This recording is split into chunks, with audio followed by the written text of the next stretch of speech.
bombastic side eye, criminal offensive side eye.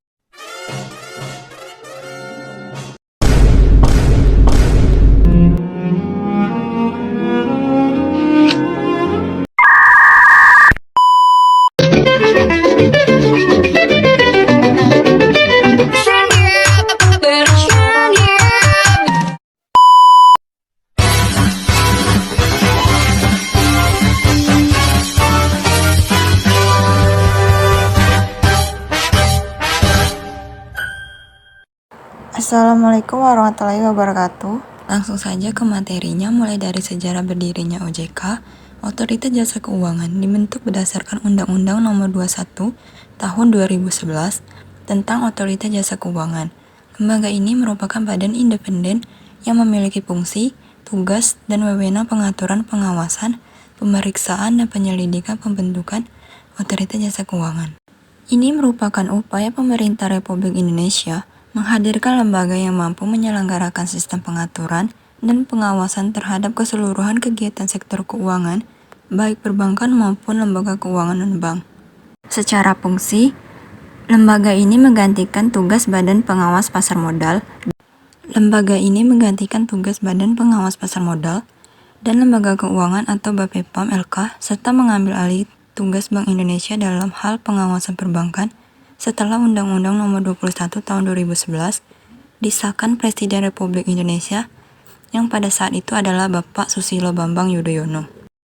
Setelah itu pada tanggal 16 Juni 2012 menetapkan 9 anggota Dewan Komisioner Otoritas Jasa Keuangan, termasuk 2 anggota komisioner ex officio dari Kementerian Keuangan dan Bank Indonesia.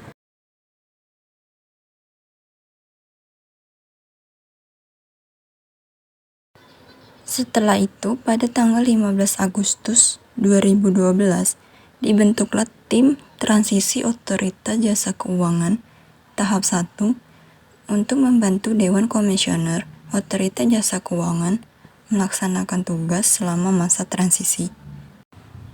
Mulai dari tanggal 31 Desember 2012, Otoritas Jasa Keuangan secara efektif beroperasi dengan cakupan tugas pengawasan pasar modal dan industri keuangan non-bank. Setelah itu, pada tanggal 18 Maret 2013, dibentuk Tim Transisi Otoritas Jasa Keuangan tahap 2 untuk membantu Dewan Komisioner Otoritas Jasa Keuangan dalam pelaksanaan pengalihan fungsi, tugas, dan wewenang pengaturan dan pengawasan perbankan dari Bank Indonesia. Nah, pada tanggal 31 Desember 2013, pengawasan perbankan sepenuhnya beralih dari Bank Indonesia ke Otoritas Jasa Keuangan, sekaligus menandai dimulainya operasional Otoritas Jasa Keuangan secara penuh. Nah, itulah tadi sejarah berdirinya OJK menurut Undang-Undang Nomor 21 Tahun 2011. Selanjutnya kita lanjutkan materi selanjutnya yaitu pengertian OJK. Menurut Undang-Undang Nomor 21 Tahun 2011 tentang OJK, Otoritas Jasa Keuangan adalah lembaga yang independen dalam melaksanakan tugas dan wewenangnya, bebas dari campur tangan pihak lain kecuali untuk hal-hal yang secara tegas diatur dalam undang-undang ini. Adapun fungsi dari OJK yaitu untuk menyelenggarakan sistem pengaturan dan pengawasan yang terintegrasi terhadap keseluruhan kegiatan di sektor jasa keuangan. Adapun tujuan didirikannya OJK yang pertama yaitu agar seluruh kegiatan di dalam sektor jasa keuangan terselenggara secara teratur, adil, transparan, dan akuntabel. Yang kedua, mampu mewujudkan sistem keuangan yang tumbuh secara berkelanjutan dan stabil. Dan yang terakhir, OJK diharapkan mampu untuk melindungi kepentingan konsumen dan masyarakat. Selanjutnya, tugas Otoritas Jasa Keuangan. Otoritas Jasa Keuangan mempunyai tugas melakukan pengaturan dan pengawasan terhadap kegiatan jasa keuangan di sektor perbankan, pasar modal, perasuransian, dana pensiun, lembaga pembiayaan, serta lembaga jasa keuangan lainnya. Adapun wewenang dari Otoritas Jasa Keuangan terbagi menjadi 3 sektor. Yang pertama, wewenang dalam melaksanakan tugasnya sebagai pengatur dan pengawas di sektor perbankan. Yang kedua, wewenangnya dalam melaksanakan tugas sebagai pengatur di sektor jasa keuangan. Kemudian yang ketiga, wewenangnya dalam melaksanakan tugas sebagai pengawas di sektor jasa keuangan. Nah, untuk lebih rincinya tentang wewenang otoritas jasa keuangan akan saya jelaskan di slide berikutnya.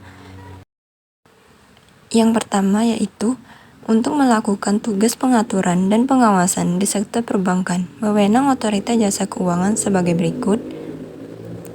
Yang pertama yaitu dalam rangka pengaturan dan pengawasan mengenai kelembagaan bank. Nah, yang pertama meliputi perizinan untuk pendirian bank, pembukaan kantor, anggaran dasar, rencana kerja kepemilikan, kepengurusan dan sumber daya manusia, merger konsolidasi dan akuisisi bank, serta pencabutan izin usaha bank. Yang kedua, wewenangnya meliputi kegiatan usaha bank antara lain sumber dana, penyediaan dana, produk hidup hibridasi, dan aktivitas di bidang jasa. Yang kedua adalah wewenangnya dalam rangka pengaturan dan pengawasan mengenai kesehatan bank, yaitu meliputi likuiditas, rentabilitas, solvabilitas, kualitas aset, rasio kecakupan modal minimum, batas maksimum pemberian kredit, rasio pinjaman terhadap simpanan, dan pencadangan bank.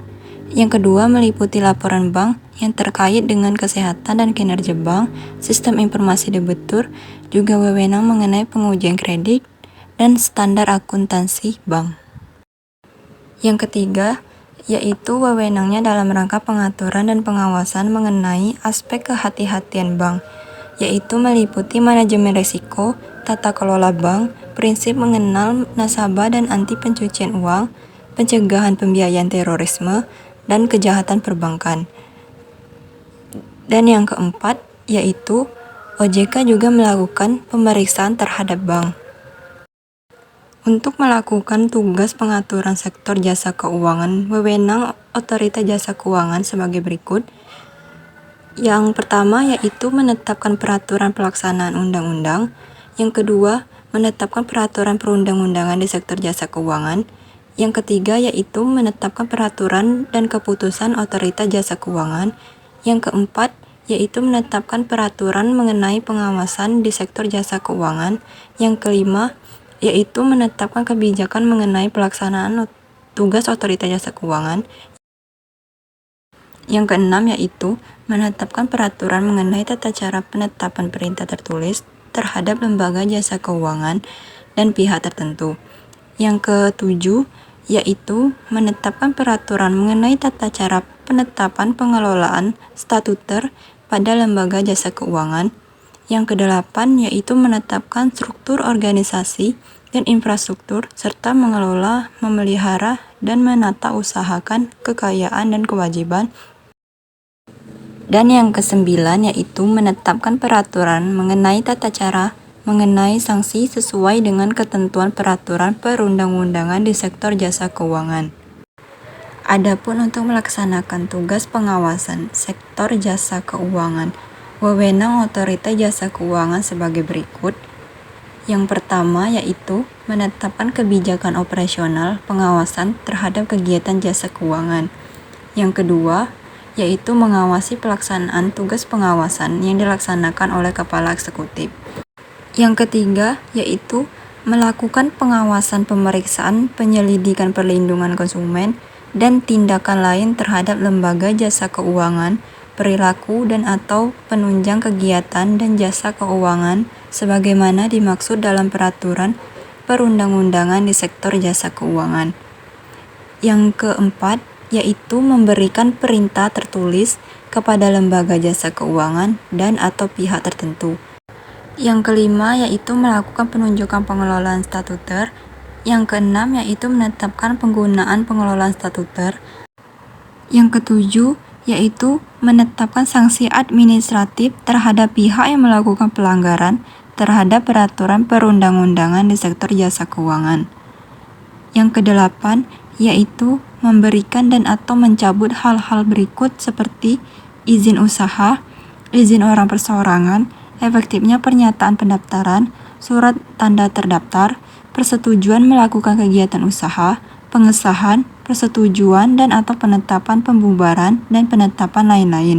Sebagaimana dimaksud dalam peraturan perundang-undangan di sektor jasa keuangan. Mungkin itu saja pembahasan materi tentang otoritas jasa keuangan yang dapat saya sampaikan. Semoga bermanfaat. Saya akhiri. Wabillahi taufiq wal hidayah. Wassalamualaikum warahmatullahi wabarakatuh.